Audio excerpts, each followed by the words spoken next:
Urtez urte Iker Bizente markak apurtzen ari da. Astebetean Euskal Herriko eta Urrezko aizkolarien txapelak eskuratu ditu, eta sasoi betean da. Handu die egun batzu txapelketa askokin, baliza gorputentzat, egontako prestatzen ga, konfiantza hondikin abil, eta maitak ateatzen dien bitartzen, oso gustu nau. Arerioak baino koska bat hobeki dagoen arren, ez zaio gustatzen favoritoaren etiketa.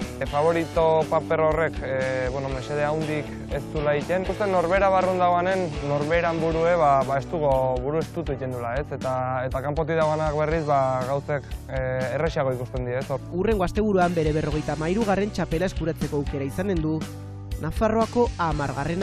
Ilusio asko egiten dit, azkenen, nire bizitza guztiko idoloak eta, oin tarte neotian niretzako ja asko zen. Urtek pasatzen joan die, txapelak irabazten joan naiz, eta urten dauketa aukera, txapel gehien nik irabazteko eta niretzako oso politi izango zen.